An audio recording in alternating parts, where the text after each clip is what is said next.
Just so we. Oh, jeez. Okay, go ahead. Well, a guy and his wife are having dinner, and she says, you know, you got that duck stamp and everything. You're not using it. Why don't you go out and get us a duck? And tomorrow I'll make a duck dinner. So he says, okay. So the next morning he gets his truck. He gets Jack in the truck, whose Jack is the hunting dog. Yeah. I use Jack as a... Anyway, both of us, he's got all his ducks to put out there to catch the duck coming down, you know, make them.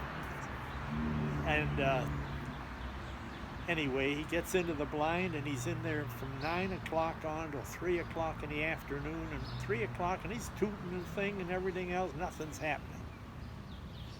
So at 3 o'clock, here comes this duck real high in the air. So he brings his gun up and he shoots, and he notices the duck ain't using his wings anymore to fly, but he's going right over by a farmer's place, and it hits the farmer's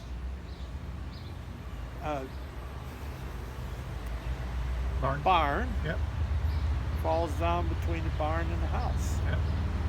So he gets there, all the decoys back in the car and all the stuff back in, Jack on the front seat, and they go over to the farmer's house.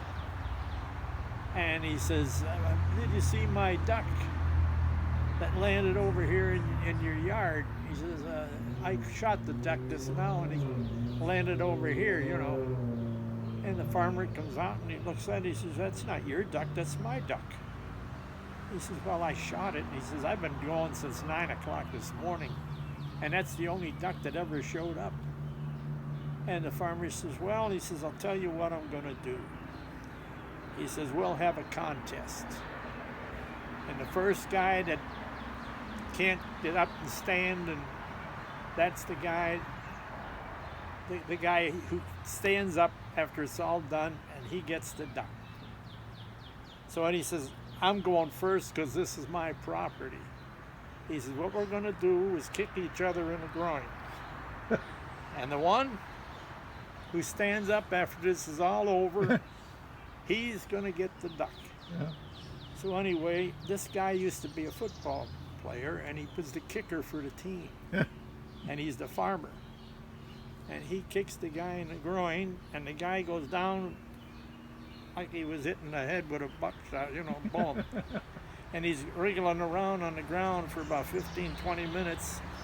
After all the trouble and everything, he finally gets enough courage to go up, get up, and he gets over there. He says, well, okay, now it's my turn. And the farmer says, oh, that's okay, you can have the duck.